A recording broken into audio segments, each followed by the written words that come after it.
तो दोस्तों इस वीडियो को आप प्लीज़ पूरा देखिए, क्योंकि इस वीडियो में आपको सभी कंपोनेंट के बारे में लगभग पूरी जानकारी मिल जाएगी। हेलो दोस्तों आज का वीडियो बहुत ही रिकमेंडेबल वीडियो है।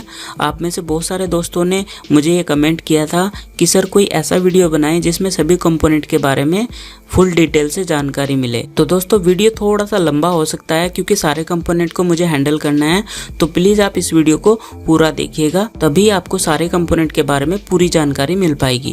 तो चलिए दोस्तों वीडियो शुरू करते हैं। और गाइज अगर आपने हमारा चैनल सब्सक्राइब नहीं किया तो प्लीज़ हमारा चैनल सब्सक्राइब कर लीजिए और दोस्तों बगल वाले घंटी के निशान पे भी प्रेस कर दीजिए ताकि आपको हर वीडियो का नोटिफिकेशन मिलता रहे। दोस्तों जब आप घंटी वाले निशान पे प्रेस करेंगे तो उसमें आपको 3 ऑप्शन मिलेंगे, तो उसमें जो सबसे ऊपर वाला ऑल वाला होगा आपको वो प्रेस करना है, उससे आपको हर वीडियो का नोटिफिकेशन सबसे पहले मिल जाएगा। ठीक है दोस्तों, तो चलिए आज का वीडियो शुरू करते हैं। दोस्तों सबसे पहले मैं बताना चाहूँगा यहाँ पर हमारे पहले डिवाइस के बारे में। ये एक ट्रांसफार्मर है और ये एक स्टेप डाउन ट्रांसफार्मर है। दोस्तों स्टेप डाउन का मतलब होता है कि ज़्यादा सप्लाई को लेना और कम वोल्टेज निकालना। तो यहाँ पर आप देख रहे हैं, यहाँ पर तो इसका इनपुट है, यानी यहाँ से हम इसमें बिजली को देते हैं 220 वोल्ट। ठीक है दोस्तों, और यहाँ पर ये 3 वायर आप देख रहे हैं, इधर से बिजली निकलती है, यानी यहाँ पर ये आप देख सकते हैं 12 0 12, यानी 12 और 0 का मतलब है 12 वोल्ट और 12 और 12 का मतलब है 24 वोल्ट। तो दोस्तों ये मैक्सिमम 24 वोल्ट निकाल सकता है और मिनिमम 12 वोल्ट निकाल सकता है। ठीक है दोस्तों, तो इसी तरह का एक स्टेप अप ट्रांसफार्मर भी होता है। ये तो स्टेप डाउन है, एक स्टेप अप ट्रांसफार्मर होता है। तो फ्रेंड अगला हमारा कंपोनेंट है ये रजिस्टर।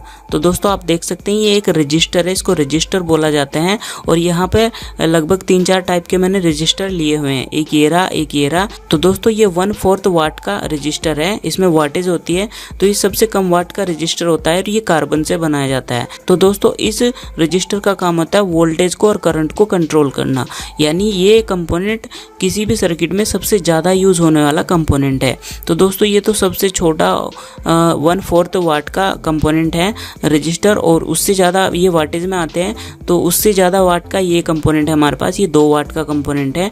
और इन्हें पहचानने का तरीका होता है, इनके ऊपर कलर कोड लिखा रहता है, ये लाइनिंग से आप देख रहे हैं। तो ये इनसे हम इनको मेजर करते हैं कि कौन सा कितने वाट का है और कितनी वैल्यू का रजिस्टर है। तो दोस्तों इसका मैंने एक सेपरेट वीडियो बना रखा है, उसका मैं लिंक दे दूंगा नीचे, आप उस वीडियो को क्लिक करके वहां पर इसके बारे में पूरी जानकारी ले सकते हैं। और यहाँ पर ये भी हमारे पास एक रजिस्टर है। तो दोस्तों इस रजिस्टर को वेरिएबल रजिस्टर बोलते हैं। इसका काम होता है वोल्टेज को सेट करना अपने अकॉर्डिंग, यानी अगर हमने 10 वोल्ट दिया और हमें 5 वोल्ट चाहिए तो हम इसको वेरी करके सेट कर लेंगे, जहाँ पर भी 5 वोल्ट होगा वहीं पर हम इसको रोक देंगे। ठीक है दोस्तों, तो इस तरह से ये होता है। इसमें 3 पिन होती है। तो इसी का दोस्तों एक बड़ा रूप यहाँ पर है, ये आप देख सकते हैं B10 इसका नाम है। तो ये भी एक वेरिएबल रजिस्टर है, इसमें भी इस तरह से 3 पिन यहाँ पर दी गई है। तो दोस्तों इसको भी हम वेरी करके इसकी वोल्टेज को जगह जगह पे सेट कर सकते हैं। उसके बाद यहाँ पर हमारा दूसरा कंपोनेंट है ये डायोड। तो दोस्तों ये भी बहुत ही ज़्यादा यूजफुल कंपोनेंट है और फ्रेंड्स डायोड हर किसी सर्किट में यूज होता है। तो दोस्तों डायोड का मेन काम होता है एसी करंट को डीसी करंट में, एसी वोल्टेज को डीसी वोल्टेज में कन्वर्ट करना। तो मेरे पास यहाँ पर 3 तरह के यहाँ पर ये डायोड रखे गए हैं। सबसे छोटा ये डायोड है, इनके ऊपर नंबर लिखे रहते हैं। तो ये है 1N4007 है और उसका बड़ा भाई ये है और बीच वाला ये रहा। ठीक है दोस्तों, तो 3 तरह के मॉडल है मेरे पास, और भी मॉडल आते हैं तो वो मेरे पास नहीं है। तो दोस्तों इसमें आप देख रहे हैं एक तरफ सिल्वर कलर की पट्टी होती है, तो ये एरिया यहाँ पर माइनस होता है, लेकिन इधर से हम करंट लेते हैं तो हम बोल सकते हैं ये प्लस है और ये माइनस है, यानी ये कैथोड है ये एनोड है। ठीक है दोस्तों, तो सब में डायोड में यही होता है। तो दोस्तों डायोड का काम होता है AC टू DC बनाना, और एक काम और होता है दोस्तों, ये 1 डायरेक्शन करंट को या वोल्टेज को पास करता है। जिधर लाइन है उधर से ही करंट निकलेगा। अगर आप इसे सर्किट में लगाएंगे तो यहाँ से आप करंट देंगे और इधर से निकालेंगे, वोल्टेज भी ऐसे ही करेगा। अगर आप इसने उल्टा लगा देंगे, जब आप इधर से करंट देंगे तो इधर से करंट नहीं निकलेगा, करंट इधर से ही जाएगा और इधर से ही निकलेगा, यानी ये 1 डायरेक्शन में काम करता है कंपोनेंट। ठीक है दोस्तों, और दोस्तों डायोड AC को DC में कैसे कन्वर्ट करता है तो उसके लिए हम यहाँ पर एक मैं ब्रिज रेक्टिफायर आपके लिए लेकर आया हूँ। ये ब्रिज रेक्टिफायर कैसे बनता है इसका भी मैंने एक सेपरेट वीडियो बना रखा है और उसमें मैंने बहुत सारी डीसी वोल्टेज बना रखी है, जैसे 5 वोल्ट, 10 वोल्ट, 12 वोल्ट और 24 वोल्ट। तो उस वीडियो को भी आप देख सकते हैं, उसका मैं लिंक दे दूंगा। तो दोस्तों नेक्स्ट कंपोनेंट है हमारा कैपेसिटर। तो आप देख सकते हैं कैपेसिटर मैंने कई प्रकार के यहाँ पर रखे हुए हैं। तो पहला हमारा है ये बॉक्स कैपेसिटर, और दूसरा यहाँ पर पॉली कैपेसिटर है, तीसरा भी पॉली कैपेसिटर है, और चौथा है यहाँ पर इलेक्ट्रोलाइटिक कैपेसिटर, और 5वां नंबर का है हमारे पास यहाँ पर सेरामिक कैपेसिटर, और इसको माइका कैपेसिटर भी बोलते हैं। तो दोस्तों ये कैपेसिटर के यहाँ पे टाइप्स हैं। तो दोस्तों कैपेसिटर का काम होता है वोल्टेज को स्टोर करना और ज़रूरत के अकॉर्डिंग आगे ट्रांसफ़र करना। दोस्तों कैपेसिटर के कई सारे काम होते हैं। कैपेसिटर का काम फिल्ट्रेशन भी होता है, फिल्ट्रेशन का काम ये कैपेसिटर करता है, इलेक्ट्रोलाइटिक कैपेसिटर। तो दोस्तों कैपेसिटर की जो पावर है उसको फैरेड में मापा जाता है, लेकिन दोस्तों फैरेड बहुत बड़ी इकाई होती है। ये तो हम यहाँ पर यूज़ करते हैं नैनो फैरेड में, पिको फैरेड में और माइक्रो फैरेड में। तो यहाँ पर आप देख लीजिए 1, 2, 3 और 4, ये 4 जो कंपोनेंट है इसको हटा करके ये नॉन डायरेक्शनल कंपोनेंट है, यानी इन्हें किसी भी डायरेक्शन में आप लगा सकते हो। ये नॉन पोलर है, इनकी कोई पोलैरिटी नहीं होती, उल्टा सीधा ऊपर नीचे जैसे भी आप लगा दीजिए। लेकिन वहीं पर ये कैपेसिटर जो है इसको आप इलेक्ट्रोलाइटिक कैपेसिटर बोलते हैं, ये फिल्ट्रेशन का काम भी करता है। तो दोस्तों इसमें डायरेक्शन होती है, यानी इसमें प्लस और माइनस होता है। इसको आप प्लस की जगह प्लस लगाइए और माइनस की जगह माइनस। अगर आपने उल्टा लगा दिया तो ये फट सकता है और ये ख़राब भी हो जाएगा। ठीक है दोस्तों, तो इस तरह से कैपेसिटर भी काम करता है। अगला कंपोनेंट है हमारा रिले। तो दोस्तों ये बहुत ही यूज़फुल कंपोनेंट है और बहुत ही ज़्यादा इसका यूज़ होता है किसी भी सर्किट में। तो दोस्तों एक बेसिक सी जानकारी, एक तो यहाँ पर सॉलिड स्टेट हमारे पास ये रिले है, लेकिन दोस्तों दूसरा आप देख सकते हैं यहाँ पर ये भी एक रिले है, ये भी सॉलिड स्टेट रिले है, लेकिन ये ट्रांसपेरेंट रिले है। आप देख सकते हैं इसके सारे कंपोनेंट अंदर के दिख रहे हैं।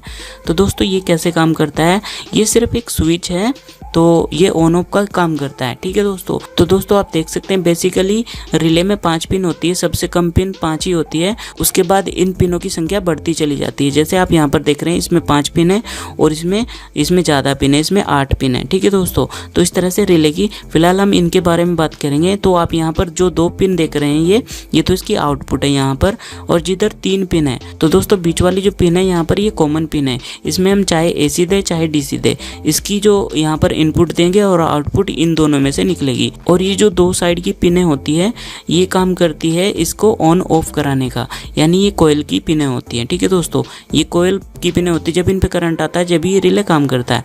और नॉर्मल कंडीशन में यहाँ पर आप करंट देंगे तो यहाँ से आप बाहर ले सकते हो, ये इसका NC पॉइंट है। और NO पॉइंट ये होता है जब आप इसकी कोयल पे करंट देंगे तो ये जो वायर यहाँ पर आपने देखा ये करंट जुड़ रहा है, तो ये यहाँ से वायर हट के यहाँ पे चला जाएगा, और फिर ये जो करंट यहाँ से यहाँ जा रहा है वो यहाँ से हट करके यहाँ पे आना शुरू हो जाएगा।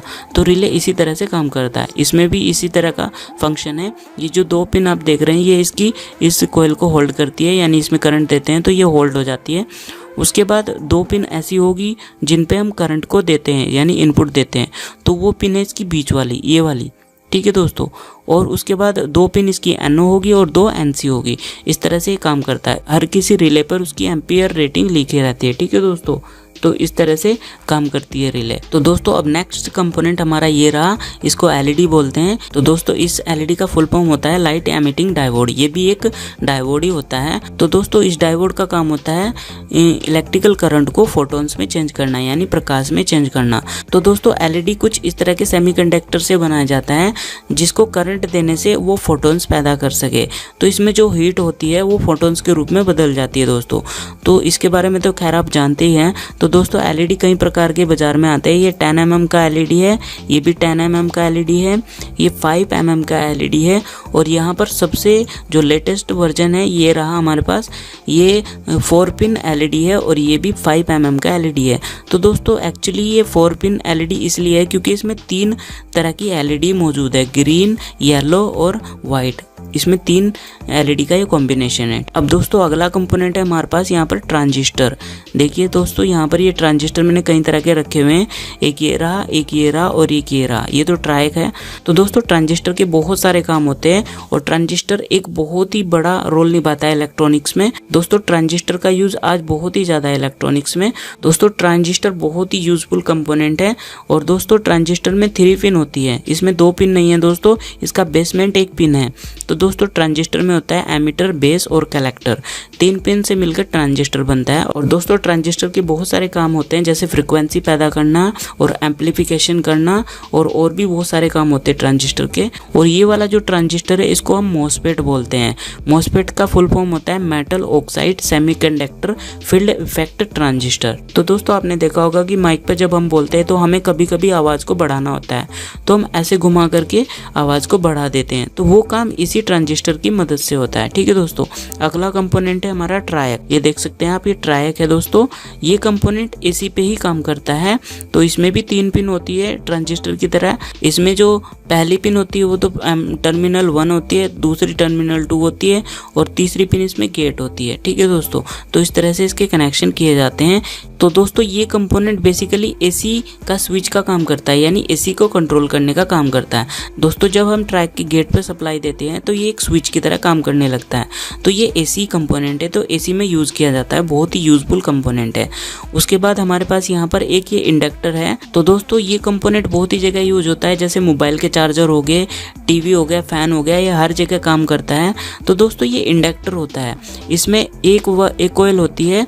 तो एक कॉइल इस तरह से लिपटी हुई होती है दोस्तों, और उसके 2 टर्मिनल निकले होते हैं। तो दोस्तों इंडक्टर का काम होता है नॉइस रिडक्शन और इंडक्शन पैदा करना, और उसी का एक वर्जन ये रहा। ये भी दोस्तों बहुत ही जगह यूज होता है। तो इसमें होता क्या है, एक कॉपर का वायर होता है, उसको ऐसे लपेटा जाता है, एक सिरा उसका शुरू वाला होता है और एक लास्ट में जो बचता है वो होता है। तो दोस्तों जब इस कॉइल में हम करंट देते हैं तो क्या होता है, इसमें एक मैग्नेटिक फील्ड बन जाता है जो करंट को आगे जाने से रोकता है। तो यानी एक बैक ईएमएफ पैदा हो जाता है इसमें। तो दोस्तों इसकी जो पावर होती है उसको हेनरी में मापा जाता है। अगला हमारा कंपोनेंट है दोस्तों एनटीसी। इसका मतलब है नेगेटिव टेम्परेचर कोएफिशिएंट।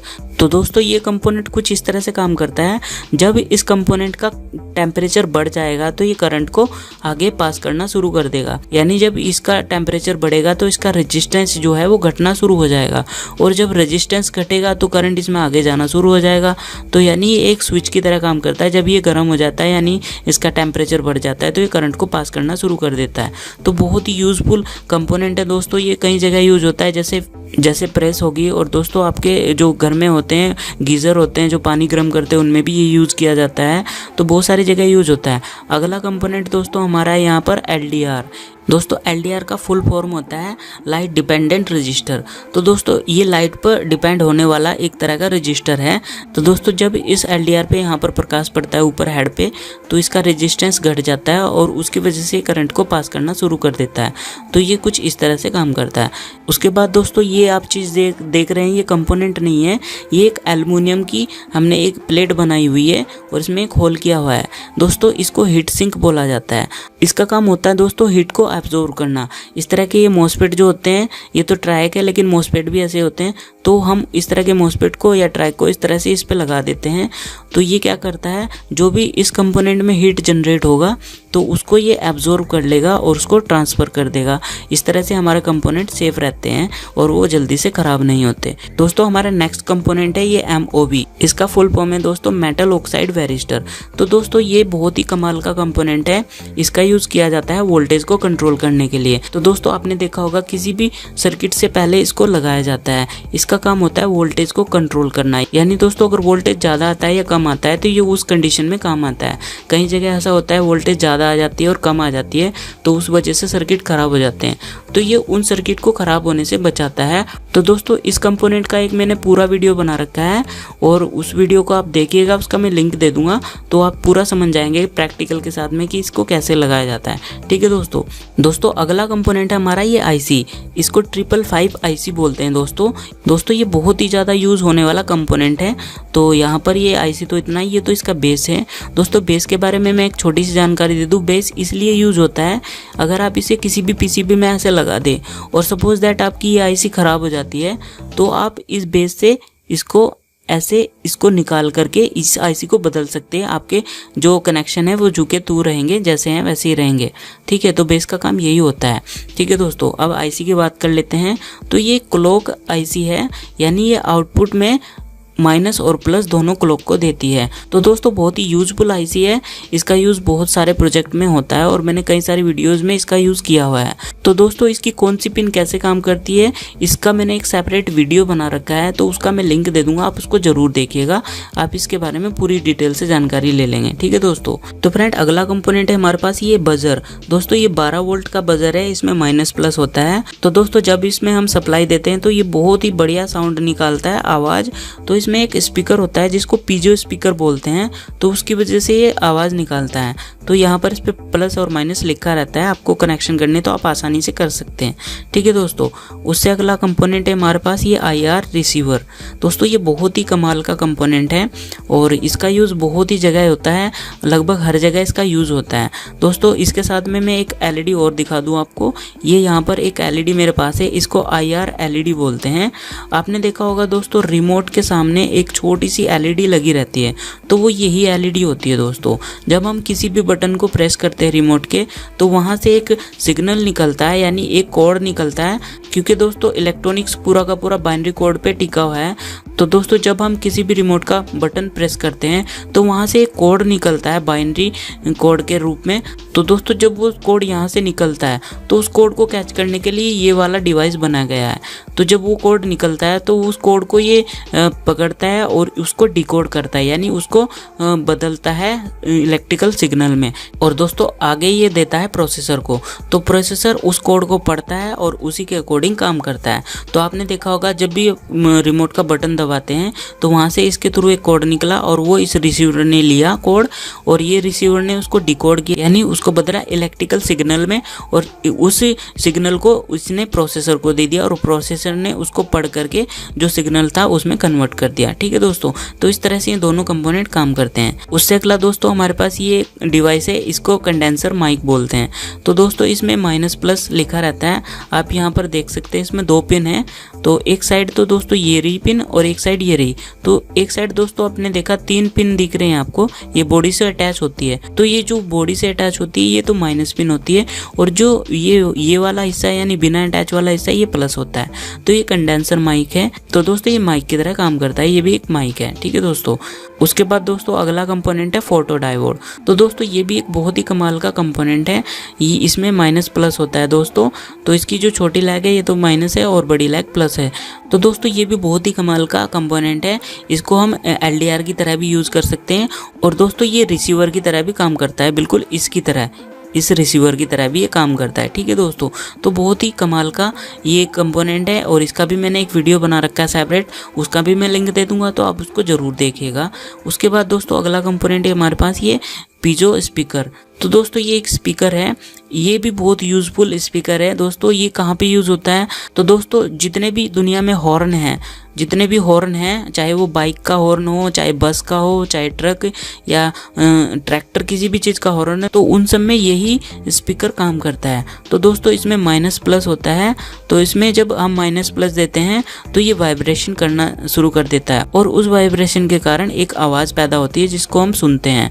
तो दोस्तों यही वो कंपोनेंट होता है जो इतनी ज़्यादा आवाज़ करता है। उसके बाद दोस्तों हमारे पास ये एक छोटा सा सर्किट बनाया हुआ है।